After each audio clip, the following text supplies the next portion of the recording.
Hello, welcome to my channel. If you followed me for a while, you probably already know that African violets are not the only plants I grow. Earlier this season, I showed you the starters of herbs and tomatoes that I had started from these seeds that you see in front of you, and also a few starters that I had purchased at the local Master Gardener Expo. And in this episode, come join me in the garden to check on their progress. Here, as I promised, I will show you what else I'm growing right now because the garden season has started. So these are the seeds that just sprouted, and some of them are doing well and others are taking their sweet time. So these are three varieties of tomatoes, and I will show you the names in a little bit. And they are developing now their second pair of leaves. So I got a special fertilizer for them. And this is the dill seeds sprouting. Parsley here is only 4 seeds sprouted. The gladioluses are finishing blooming, but there's still quite a few flowers left.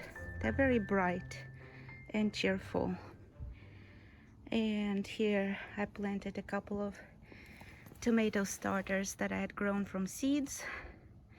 Given how short they are, they're not very tall plants. I think the only kind of determinate tomato I have is called Bushsteak Hybrid. This is another one here. And on the back of the label it says that it is a determinate tomato right there in the description. It takes 65 days to harvest.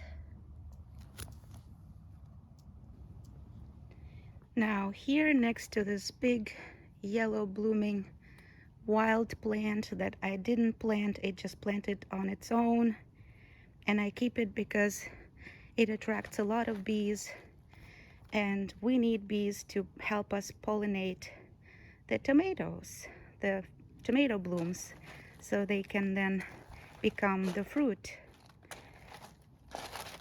And this one is a very tall plant. It's called Sungold Hybrid, and it's an indeterminate tomato variety that grows very tall like a vine, and it just keeps on climbing.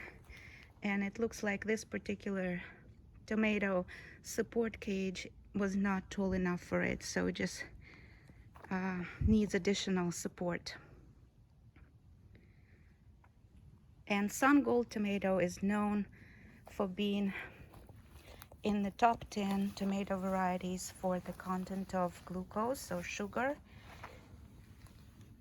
And I already tried some of these and they're really sweet. Sungold. They're orange in color. Very pretty.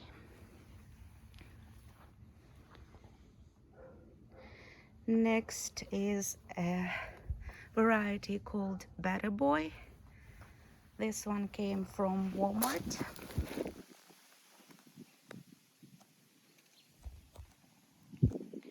Better Boy. I bought 2 starters of Better Boy tomato hybrid, and another one is exposed to more sun than this one. Let's check it out. Yeah, right here. So this one is doing much better, and it has already a lot of fruit that could be picked even today.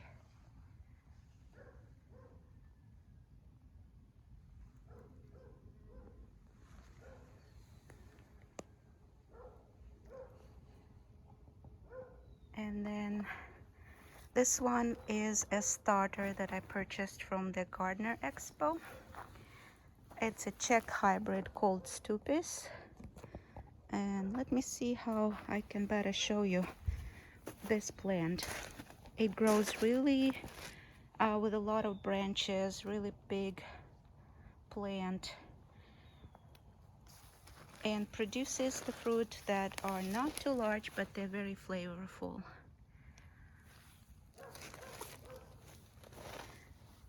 This one takes a while to ripen.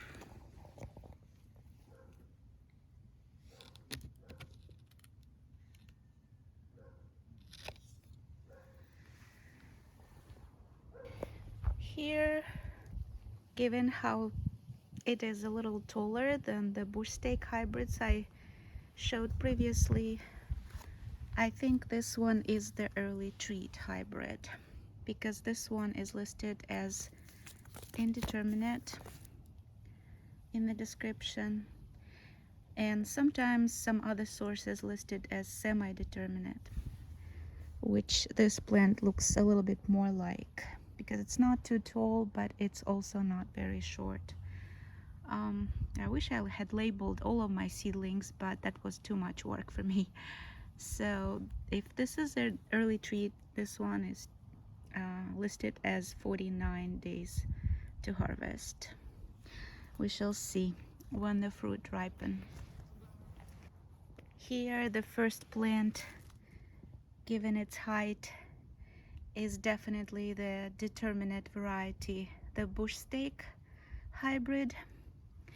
And then next to it, so you can compare the height of the determinate and the indeterminate tomato that grows like a vine, is the super sweet 100 cherry tomato hybrid.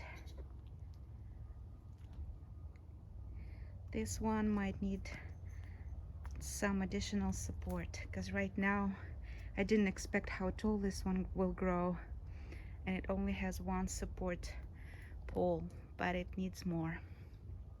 It's still blooming and it already has some green fruit, and it takes 70 days to harvest, listed as the indeterminate super sweet 100 tomato hybrid. And here is the front photo. And then here a few more, given their height. If I could tell, this one is probably another determinate one, and the size of the tomatoes as well. These are really large, or will grow into large fruit. So these are probably Bushsteak, but then these two with clusters of medium-sized tomatoes, and they are a little taller and they're kind of climbing on the support. Here you could see how they're climbing. So these are probably the early treat hybrids. Here on the back of the label they are listed as indeterminate, but I've seen other sources listing them as semi-determinate, and these are the fastest ripening tomatoes, taking 49 days to harvest. And so here you can see and compare them to the indeterminate cherry tomato variety. So by size they're much smaller, well, at least half smaller than the cherry tomato plant. So I would definitely say that semi-determinate. At least these plants that I have look like they're semi-determinate.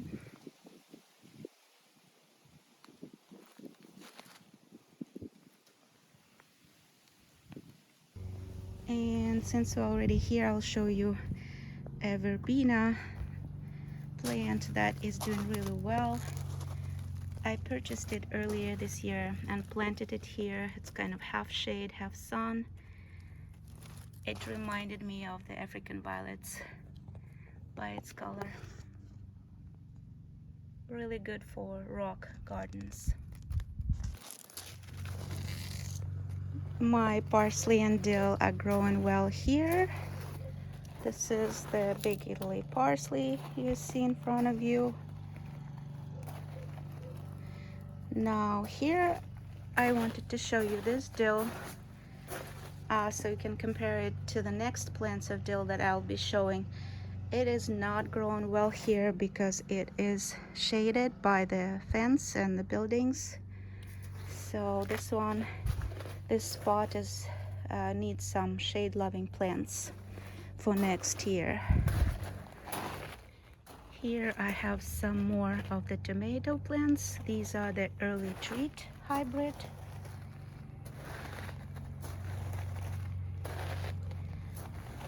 And then here we have the cherry tomato.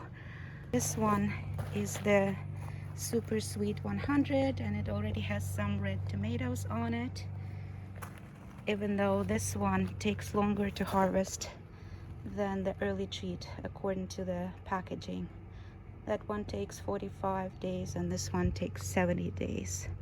So it's all relative. It depends on the weather and how vigorous each particular starter grows. So this one starts ripening faster than the early treat.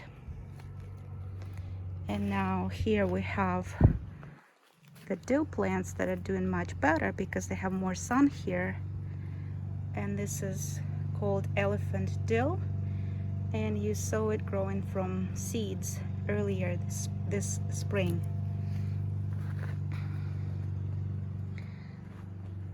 It's blooming and very appropriately named as elephant dill because it's really taller than me at this point.